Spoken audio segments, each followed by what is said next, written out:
Welcome to the WalterFootball.com podcast. This is episode 334. We're going to be discussing the NFC South and AFC South season previews for the 2021 season. Joined once again by Jacob Camenker from the Sporting News. Jacob, how are you? I'm doing great. If you notice that I'm not in my normal office, that would be because I am on vacation right now.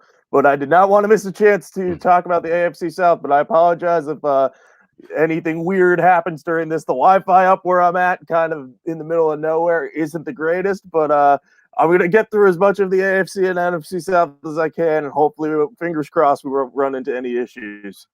Sounds good. Yeah, you sound good. You're a little blurry, but that doesn't matter. So, I think we're going to have an interesting discussion about these two divisions, which includes the champion from last year. So before we begin, please hit like, subscribe, hit the notification bell, comment below. We have a link to the site in the comments, the description for below the video if you're watching YouTube. We also have a link to our merch store, which we just launched recently. So check that out if you want to support the show.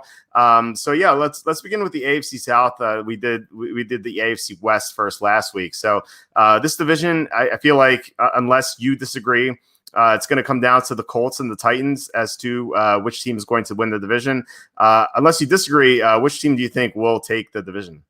Well, I think the Texans are going to win the division before these guys. But, I completely agree with you. This is going to be between those two teams.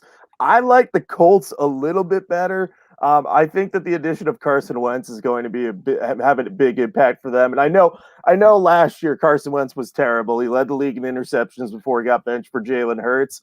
And we've seen regression from him in the last couple of seasons. But just a few years ago, he was a legit MVP candidate who we were lamenting the Eagles wouldn't have during their Super Bowl run.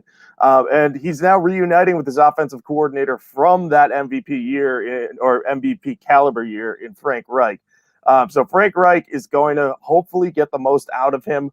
I think that the offense surrounding him is pretty good, and the Colts defense, it's good. Darius Leonard is a pretty good player. They traded for DeForest Buckner last year. Xavier Rhodes had a bit of a bounce back season. They're at all levels, and they're very fast. They have a lot of speed. So I'm confident in Matt Eberflus's ability to get the most out of those guys. And I think they're just the number one team in that division, even with some questions at left tackle after Anthony Costanzo's retirement. Yeah, I agree. I had them winning the division by a hair, so I had them going 10-7, and the Titans going 9-8, so it's pretty close. I just think they're more balanced than the Titans. So the Titans, we'll discuss them in a little bit, but the Colts, I feel like they have the better defense. They have the bigger question mark quarterback, though, and it seems weird to say that. A couple of years ago, we would have been like, hey, like Ryan Tannehill is, the more sure thing at quarterback heading into the 2021 season compared to Carson Wentz. But Carson Wentz, before 2020, he was, I think people definitely regarded him as a top 10 quarterback. Some may have had him in the top 5. I mean, he led the Eagles backups to the playoffs in 2019, and he was an MVP candidate in 2017 before he went down. But last year, he was just a disaster. Like, he made so many bad decisions, especially in the red zone, tons of interceptions. It was his worst year by far. But I was actually watching an Eagles game recently. I've been rewatching the 2020 season, and I think it was the game before. I think it was a Week 14 game where the Eagles. I think they played the Saints, and they were. Or no, it's the Eagles-Packers game, Week 13, when that was the game Carson Wentz was benched for Jalen Hurts. And I remember one of the broadcasters talking about how he said that Wentz missed Frank Reich so much. And I think he may have spoken to Wentz about that. It's not like maybe he just came up with that himself, but these guys do talk to the players. So I'm interested to see how Carson Wentz does with Frank Reich again. I think he's going to bounce back. The offensive line, despite Costanzo leaving, is better than what the Eagles had last year. The supporting cast, the receiving core is better, even though Hilton's kind of on the decline. It's still better than what the Eagles had last year. So I like the Colts. I like their coaching staff. I like their defense better than what the Titans have. So, I'm going to have them winning the division. 7. I think I had them at 10-7, 11-6 case scenario. So I think that's about right. I don't think that the Colts are a super strong team. Obviously, because of the questions like back, left tackle, like Eric Fisher, if he can get healthy and avoid being on the pup list, that's huge for them because I think after line stands heavy at left tackle, that's the one thing that worries me. Like I know the rest of the line's better than what Carson Wentz had last year, but we've seen how bad he is under pressure. So even if it's just one blindside blocker missing, I have some concern about that. But then again, yes, you could argue Sam Tevy was better than some of the guys starting in front of Wentz last year. Yeah, that's true. Yeah, we'll see if Eric Fisher can get healthy. If he were healthy heading into this year, I think we'd be fine with that. So we have the Titans second. I assume, yeah, you have them second as well. So why do you think they're slightly worse than the Colts, or do you think they're about even and the schedule just made it that way? They're slightly worse than the Colts because of their defense. They have such a strong offense after acquiring Julio Jones because you're talking about AJ Brown, Julio Jones, Derrick Henry, and Ryan Tannehill, who's proven to be a solid quarterback away from Adam Gase. We didn't think that was going to happen, but he's a good picker, just a steady player. Their offensive line, okay, they have Taylor Lewan, if he can stay healthy, really helps them out. But defensively, they have almost nothing. They don't have a very good pass rush. They saw Bud Dupree. He's coming off of a major injury. We don't know if he's going to be ready this year. They drafted Caleb Farley, and he looks like a good corner, but is he going to be healthy this year? There are just so many questions on that side of the ball. We saw last year they struggled badly against the run. So I don't see how they're going to improve outside of Free Simmons there up front. So I think their defense is just so weak. Yeah, I agree that the defense is a huge question mark. Like you were saying, with Bud Dupree is coming off that injury, and if he can't rush the passer, they're not going to get any pressure on the quarterback. The cornerbacks they have, they have an injury-prone Caleb Farley, Janoris Jenkins, who was signed. He was on the decline last year. He's an old player. So I'm not convinced that they can improve their defense from last year, which is pretty bad. Their offense carried them last year, and they have Julio Jones now, and I think they're going to get a ton of hype because of Jones. The problem is that Arthur Smith is gone. He's their offensive coordinator from last year. He did a phenomenal job. He got hired by the Falcons. He really did a great job in turning Ryan Tannehill's career around. I'm not convinced that Tannehill is going to play well with Arthur Smith. I'm not saying he's going to be terrible or anything, but I think that the offense itself could decline a little bit, and maybe Julio Jones makes up for that. But then again, Julio Jones has been injured a lot over the past couple of years, and I know he hasn't missed many games, but he's always banged up. He's seldom 100%. So, and given that now he's even closer to his mid-30s, I'm not convinced that he's going to be able to be completely effective in most of the games for the Titans this year. But then again, like this Tennessee team is very good. Despite my 9-8 prediction, I think they can get to 10 wins, maybe 11. They can make some noise in the playoffs if they get good play from Bud Dupree and Caleb Farley and some of the rookies. If a handful of their young defensive players step up and play better than expected, I think this team could make a run. So I'm not completely trashing them or anything. I just think that they're a little bit worse than the Colts because their defense looks very suspect. Yeah, I definitely agree with you on that front. And I think it's going to come down to maybe if Mike Vrabel can help out that defense and, coach his team up well and get the most out of them. That's going to be what makes the difference for them. And speaking of injury concerns, like Derrick Henry, he has not missed many games over his career, but we talk about this every year.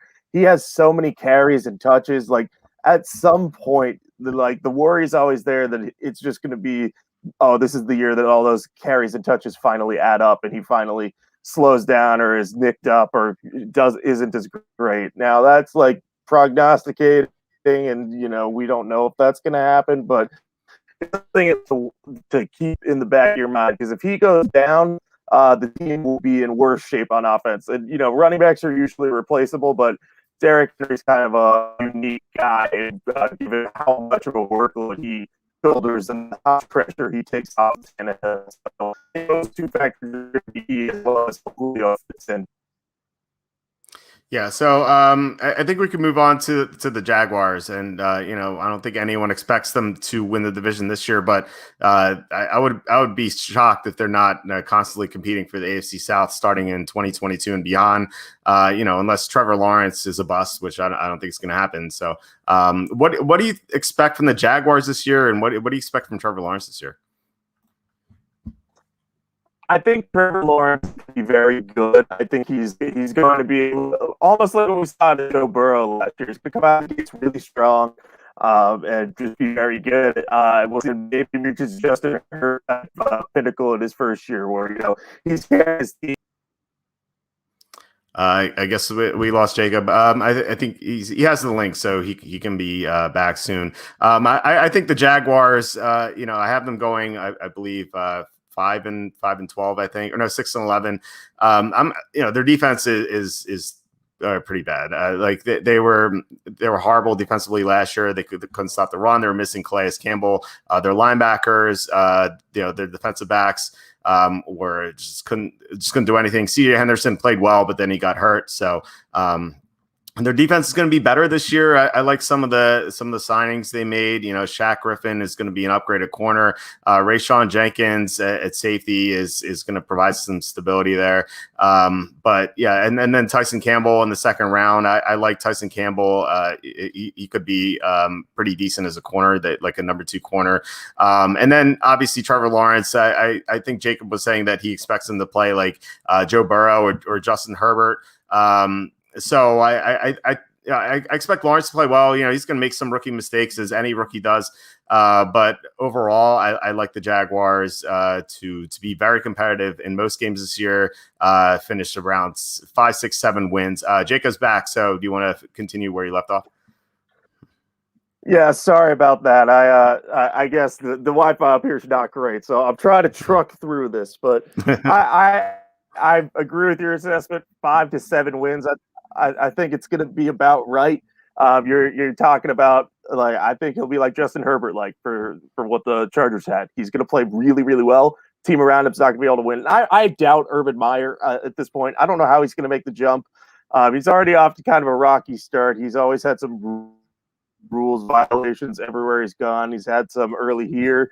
So, I'm interested to see how that pans out, but I don't trust him to have the NFL figured out just yet. And I don't trust their defense enough either. They're just lacking talent in a lot of areas. I think the offense will look really good, but this is like next year in 2022, the Jaguars could maybe make a deep playoff run if they continue to build the roster the right way.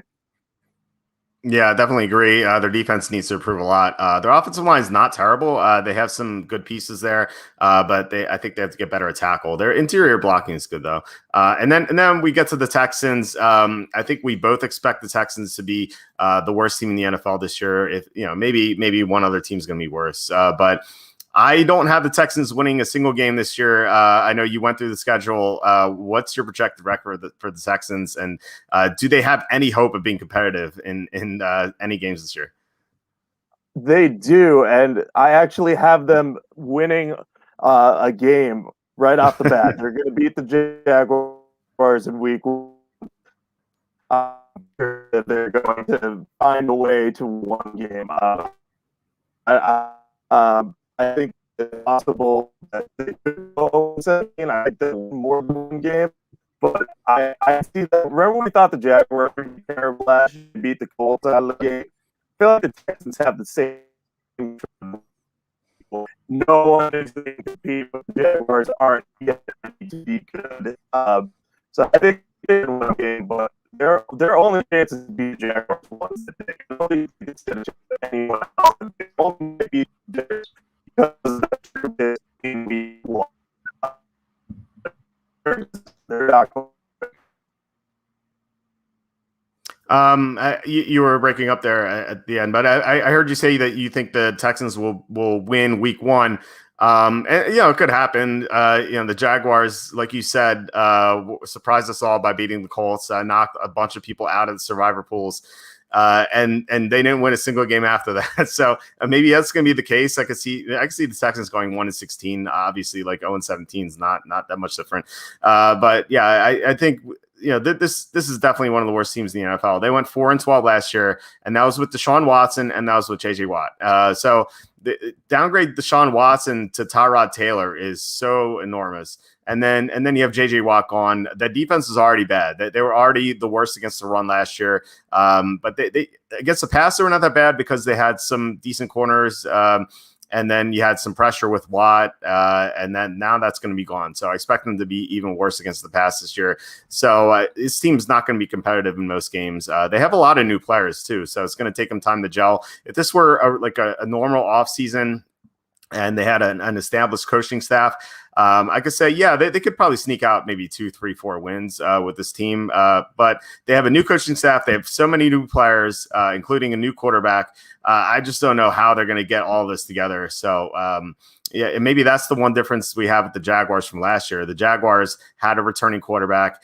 They had a returning coaching staff. So they at least knew what they were, even though they didn't have much talent. This Texan team doesn't have any talent, and they have to gel. So it's going to be tough for them to win any games this year. Maybe they win week 1, but I think there's a real chance they go 0-17. I'm not going to deny that. We were stunned when David Culley was hired as the head coach. And, his track record isn't even that impressive. And who knows, maybe he's a hidden gem, maybe he's a diamond in the rough type find. But the fact that they went with him over the likes of Eric Bieniemy or even going after Robert Saleh or another offensive mind in the mold of Bieniemy just was shocking. So, yeah, I don't have much faith that the Texans are going to do anything. This seems like for Nick Caserio, the GM, this year is just evaluating. These are the 90 guys we have on the roster. How many of them can we salvage as role players, and what are our biggest areas to address next offseason? But this feels like a multi-year rebuild, like one of the longer ones that we'll see in the NFL. I think Texas fans might think it's like a multi-decade rebuild. It's so bad. They're in such terrible shape. I don't know how they're going to fix things, but it's gonna be a long time. Odds to win the division: the Colts are the favorites at -109. This is at Bookmaker. The Titans are +110. The Jaguars are +1,009. I don't know why they just didn't make it 1,000. And the Texans are +3,076. So, do you see yourself betting anything there?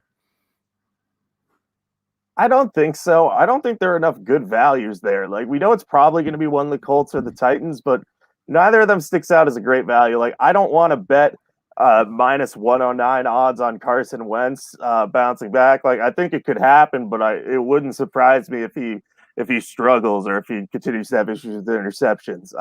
But at the same time, I don't want to bet on the Titans because I don't like their defense. So I think this division just doesn't excite me. So I don't want to get wrapped up in it. So I don't think there's any particularly good value. So I would stay away from this. I would put my money elsewhere. Yeah, I agree. I wouldn't bet anything here. If someone forced me to bet something for some reason, I think I'd put a very small bet on the Jaguars at +1,009, just because it's I don't even think it's a good value, but it's at least some value. I don't think there's any value with the Colts and Titans. Basically, straight up, I think it's going to be neck and neck, and it doesn't really seem enticing. Like, if one of them were like +130, I'd consider it, but not at this number. And definitely do not bet the Texans at +3,076. Odds to win the Super Bowl: the Texans are 230-1, which doesn't seem like nearly enough. The Colts are 24-1. Jaguars are 130-1, and the Titans are 26-1. So the Colts, once again, barely the favorites there at 24-1 compared to the Titans at 26-1. Do you have any interest in betting these? Not really. I think if you had to make me pick one, I'd probably go the Colts at 24-1, but there's so many other values in that range that I think are significantly better. Like, if you're going to bet the Colts at 24-1, just bet the Broncos at whatever they're at, 20-1, 22-1, whatever it is at this point. Because if they get Aaron Rodgers, they're going to be a much better value than the Colts. So I wouldn't touch any of this. Like, maybe I maybe consider the Jaguars, but I think it's a year too early. I think they're going to be like a mid-tier value next year that you're going to want to get in on. Because if Lawrence is as great as we all think he's going to be right away, that's going to put them in a position to make a Super Bowl run. But I don't think it's going to happen this year. Yeah, I agree. I don't see a rookie quarterback winning the Super Bowl this year, even one as good as Trevor Lawrence. Yeah, I like. While I would bet the Jaguars to win the division at that number, I wouldn't bet them to win the Super Bowl. I think I'm with you. I think I'd take the Colts at 24-1 before anything. Should note that my father-in-law likes the Colts, and he asked me to bet them, so maybe that's something. All right, let's move on to the NFC South. The Buccaneers obviously won the Super Bowl last year, and I think they're the favorites to do so unless the Chiefs are a little bit ahead of them. So with that in mind, do you see the Buccaneers repeating this year? I think that they could. I think they should win the division for sure. I mean, they have unprecedented continuity, and Tom Brady is their quarterback. Never shown signs of slowing down.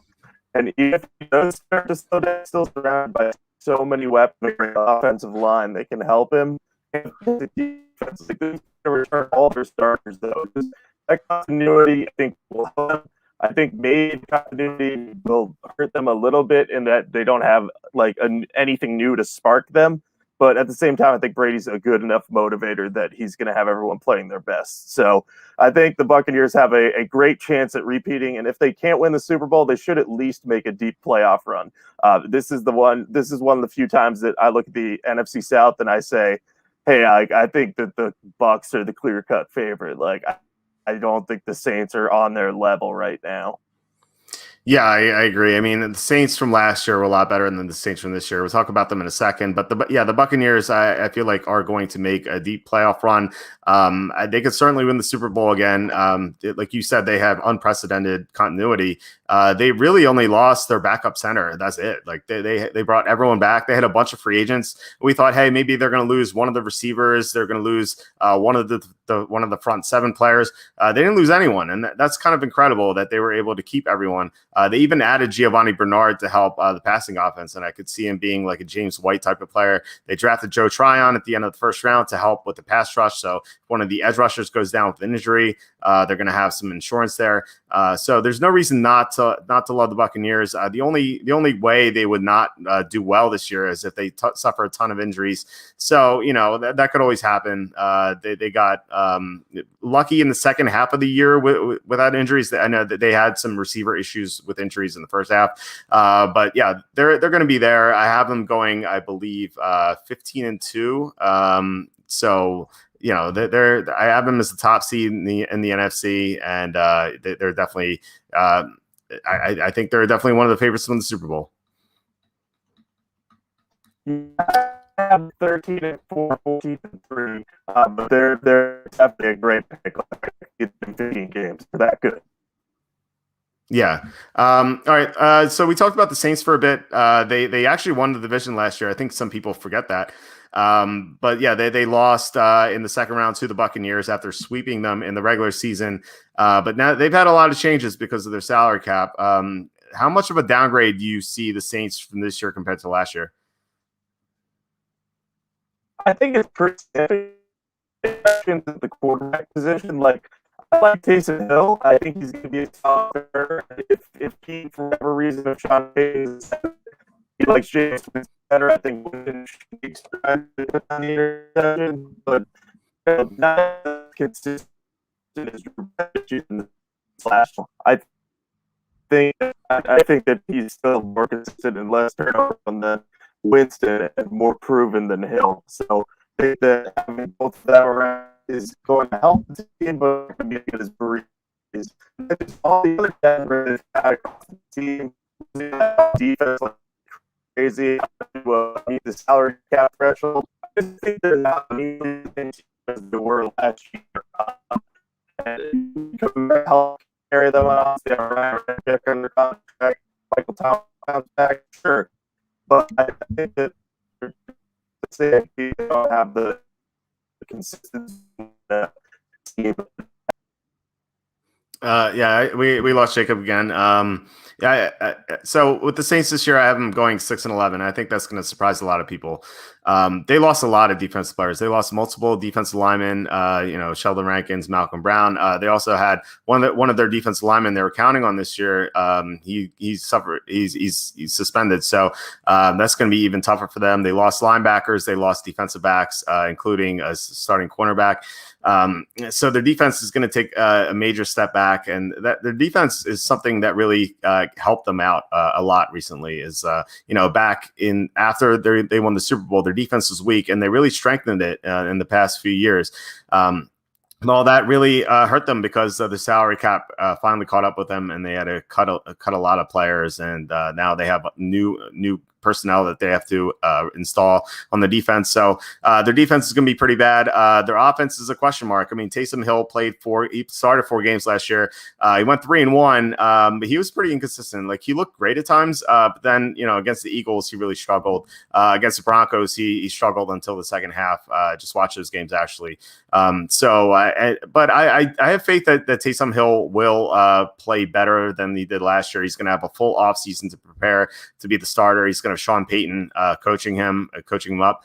So I think that the Saints are, they're not going to be one of the worst teams or anything, but they're definitely going to take a big step backward this year. I'm not big on the Saints this year. I actually like Carolina more than the Saints. Carolina is, I think, is going to be a surprise team this year. I don't know if they're going to make the playoffs because there's so many good teams in the NFC, particularly in the NFC West. And I think the entire NFC West could make the playoffs this year. But Carolina is a team that last year was pretty competitive. And especially in the second half of the year, when a lot of their young defensive players stepped up. Remember, they spent their entire 2020 draft class on defense. And you had Derek Brown, who kind of started slow last year, and he really caught on at the end of the year. He was dominant. I think he's going to be even better in his second year. They added some good defensive players. I think Hassan Reddick is going to provide a lot of versatility. You have Denzel Perriman, who's going to help stop the run. AJ Bouye, who's going to be a nice second corner to J.C. Horn, who they drafted in the first round this year. So the defense is looking pretty good. I think people are going to look at their offense and question Sam Darnold. I think that's going to make betting Carolina overs pretty appealing, because a lot of people are going to bet the unders in Carolina. Just because of Sam Darnold. And Sam Darnold, like, granted, he was terrible last year, and even, he was also bad in 2019. I think everyone remembers him seeing ghosts against the Patriots and just barely winning any games last year. But Sam Darnold was coached very poorly by Adam Gase, and we recently saw Ryan Tannehill go from Adam Gase to another coaching staff and just play better. I think Sam Darnold is going to improve. Remember, he was the third overall pick, so he has a ton of talent. He's still very young. He's going to have a better receiving core than he's ever had with the Jets. He's going to have Robbie Anderson again, who he had a connection with. He's also going to have DJ Moore. Christian McCaffrey, who barely played last year, is going to be a huge weapon out of the backfield, a lot better than Frank Gore. So Carolina is a team I'm looking at, maybe 9-8, 8-9, 9-8, maybe 10-7. I think they could sneak into the playoffs as the 7th or the 6th seed. I don't have that happening because, once again, I think the NFC West might get all the wild card spots. But Carolina is going to be competitive, and I think they can make some noise. Jacob, you're back. I was talking about Carolina. What do you think about the Panthers this year? Yeah, I want to apologize again for the Wi-Fi stuff. No I thought this was going to work better, but yeah, I agree with your assessment on the Panthers. I think that they're going to be a team that challenges for that last wild card spot. Darnold, I've been crunching some numbers on him, and I think that you're right on the the post-Adam Gase jump. I'm going to probably work on something comparing him to Tannehill and just see where he ranks and how much of a jump he could make if he improves like Tannehill does. But the team around him is pretty good. Matt Rule's plan is going to start taking effect. That defense is young, but it's going to keep getting better and better. They're gonna miss Kuechly. They're gonna continue to miss him, but I think that eventually they're gonna get to that next level. So I like them as a sleeper team.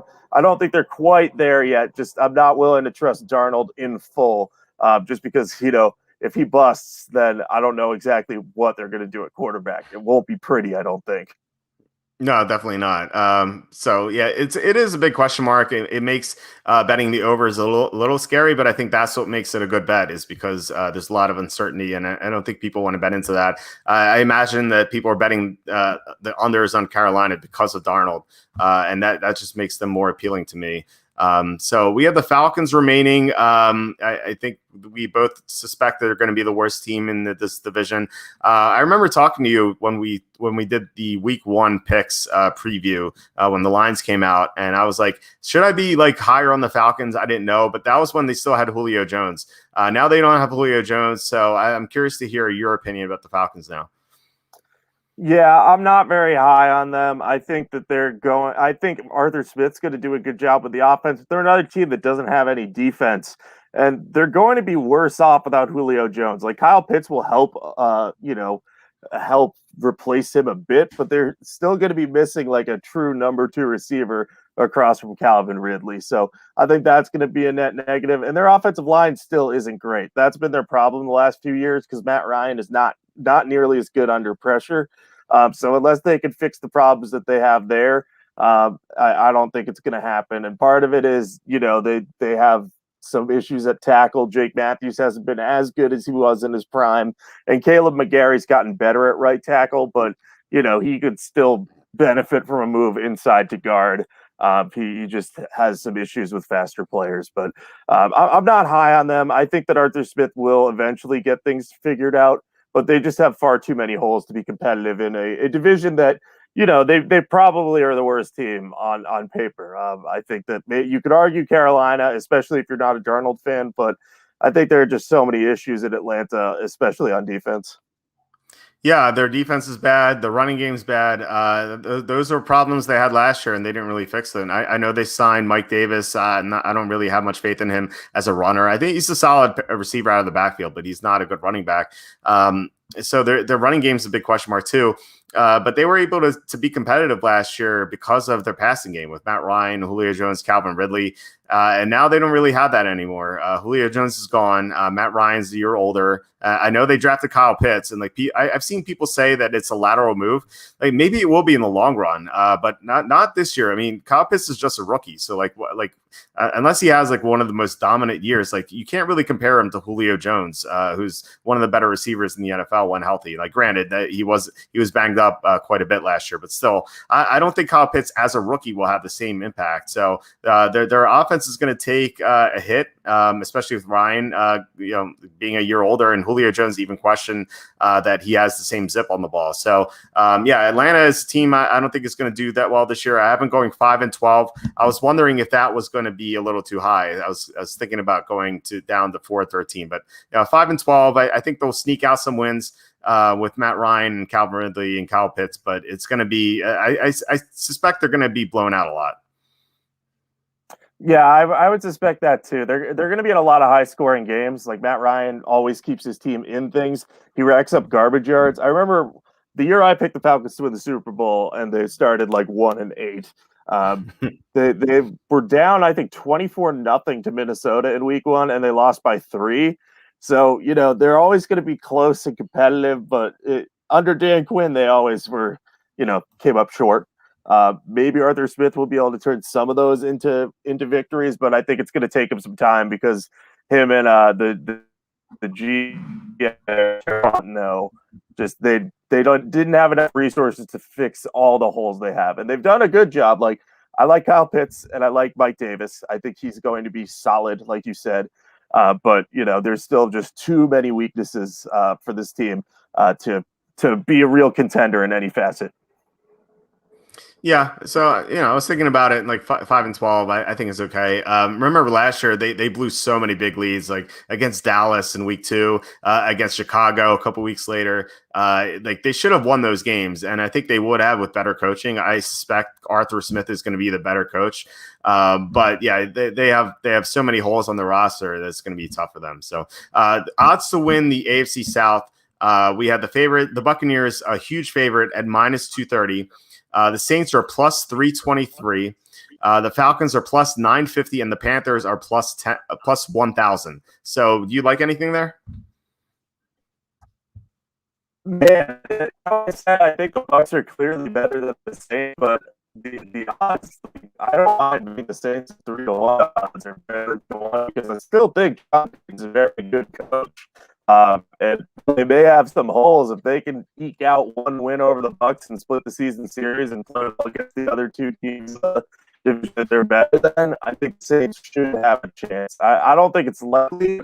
I'm not betting the Bucks at that number because I'd just rather would bet them to win the Super Bowl if you think that they're going to be a shoe-in to win this division. But the Saints at 3-1, I truly don't mind that. I think that I would at least consider it. Just I like Sean Payton, even if they're going to be worse, he'll find a way to win the team some games. What's your projected record for the Saints? I'm curious. I want to say I have them at 11-6. But that's volatile. Like if they can't get good play out of the quarterback, they could be as bad as like 8-9, I think. But if Jameis Winston or Taysom Hill shows up and plays really, really well, maybe they can get to 12 wins. So I have them on the high end of the spectrum, but I think there are a wide variety of outcomes for them. Yeah, speaking of that, so we agreed on everything last week. We agreed on everything in the AFC South. This is our like first major disagreement. I had the Saints at 6-11 rather than 11-6. So like when you were saying the Saints, you like the Saints' value at plus 323. I was thinking about the Panthers' value at plus 1,000 because I had the Panthers finishing second in that division. So my thinking is, obviously the Buccaneers are going to win the division if everything goes right for them. But if Tom Brady goes down, like say Brady has that same injury he had in 08, like he just gets hurt and he gets injured and the Buccaneers have to go with like Kyle Trask or something like that. They might still win the division, but like I think the Panthers at plus 1,000 would look good there. So you're kind of asking Brady or a ton of Buccaneers to go down with injuries. So if I were to bet anything, it would be the Panthers at plus 1,000. But I still wouldn't bet it. It doesn't look as appealing as even the Jaguars at plus 1,009. I think the Jaguars have a better chance of winning their division than the Panthers do. Even though I like the Panthers better than the Jaguars. It's just that the competition with the Buccaneers is so much tougher. So yeah, that's where I'm standing there. And you mentioned the odds to win the Super Bowl. So the Buccaneers are 6.1 to 1, just call it 6-1. The Panthers are 85 to 1. The Falcons are 85 to 1. And the Saints are 37 to 1. So are you betting the Buccaneers at 6 to 1? And do you like anything else?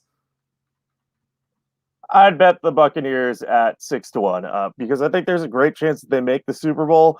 If not, they should be one of the final two teams standing, I would think, unless they get like a really tough early playoff matchup. They should be the 1 seed in the NFC, though, so I don't foresee that happening. And I don't really like anything else. Like, I don't think that the Saints are going to go on a Super Bowl run, even though I'm higher on them than you. They have too many holes, and I don't think the quarterback will hold up. But I think I would stick to the Bucks and just bet them along with some other longer shots, and you're going to have at least a handful of the final teams standing and have a pretty good chance to make your money back. Yes, that's my thinking as well. Bet the Bucks and Chiefs as hedges, and then take some long shots. So we mentioned the Cardinals that we liked a lot last week. Also the Broncos if they get Aaron Rodgers, and we got some news today that the Packers offered Aaron Rodgers a ton of money and he didn't take it. So it doesn't sound like he's coming back to Green Bay. And you have to think that they're going to move him. Like I'd be shocked if he's just a holdout and doesn't go anywhere. I know they said that they weren't trading him. But I think they're saying that for leverage purposes. I think they will eventually trade him, and Denver is the favorite to get Rodgers. So, that's what I would do. I bet the Chiefs and the Bucks, and then I would take long shots with the Cardinals and the Broncos. Maybe, if you're like my father-in-law, you like the Colts. That's another team you could bet. That's what I would do. Also, something I've mentioned before is that, if you think it's too expensive to bet the Bucks at 6 to 1, maybe wait until, at some point during the regular season, if the Buccaneers have a ton of injuries, like not out for the year, but if they have a ton of injuries that are like 3 or 4 week injuries and they lose 2 games in a row, you might be able to get like 8 to 1 or 9 to 1. So don't rush into betting it. Try to find a good deal. Look at various sports books. So that's what I would say. Before we go, we had a comment from Thomas who said, surprised that I haven't commented on Ted Ginn retiring because given how many bets he ruined for me, probably the best terrible player of all time. I probably agree with that. Ted Ginn has cost me so much money over the years. I'm glad to see him go away. I hope he has a nice rest of his life. No ill will toward him post-football life. But during his time in the NFL, he's ruined so many bets of mine. I'm glad to see him go. So I had to say that. Yeah, he was frustrating. Really good. He was a top 10 pick. And, he had some big plays, was a record man, but he was always on the run of a lot of betting plays for you. And then he also didn't live up to his draft billing. So he was busted like more ways than one. Just like a player that gets under your skin. So I can understand that entirely. He had a good career, though. The fact that he played 14 years is stunning to me, too. Like, not believe he's been around that long. It seems like just yesterday he was like, causing heartbreak for you, but that was 14 years, man. So it's a long time to cause me so much heartbreak. It was pretty brutal for a while. Actually, we haven't heard from him, I feel like, in a couple of years. I thought he had retired already. But congrats on ruining my bets, Ted Ginn. I hope you have success in your pro football, post-football life. That is it for this week. There's not going to be a show next week because I will be traveling with my Vegas trip. So we will be back in 2 weeks to discuss the AFC North and NFC North. Jacob, do you have anything to plug? Yep, I'll keep this short at the risk of knowing the Wi-Fi guys anymore. But you can play on Twitter at Jacob Camenker, sportingnews.com. Got Olympic coverage coming last week on vacation, so keep doing gymnastics. And got all sorts of stuff coming out in the coming weeks. All of that. And if you ever have any fantasy football, just reach out to me on Twitter at Jacob Camenker. And again, thank you all for dealing with my issues today. Appreciate you guys. You broke up there. I think I heard gymnastics, so I assume you're covering the Olympics. If DraftKings offers any Olympic coverage, I will be going to you to make a team. I will say that you helped me cash a golf tournament this past weekend. Colin Morquara, I'm not sure I'm saying that right. He won the thing, and you had him suggesting the lineup. So, and now Jacob's gone. So, Jacob, he provides great content. Check him out at the Sporting News and on Twitter at Jacob Camenker. Check Jacob out because he, like I said, provides great content. And he's back. So I'm at walterfootball.com. We have season previews for every team. We have fantasy rankings that are updated. Going to be updating them tonight for the Cam Akers injury. Our mock drafts. Charlie updated his 2022 NFL mock draft on Monday. I updated mine as well last week. And Charlie just posted an article today, interesting article where he sourced a lot of people around the NFL who's talked about the East-West Shrine game compared to the Senior Bowl and how the NFL is changing its dynamics there. So definitely a very interesting read. Definitely urge you to check that out. So otherwise, I will talk to you next week. All right, sounds good. Or 2 weeks. 2 weeks, yeah. 2 weeks from now, yeah. All right.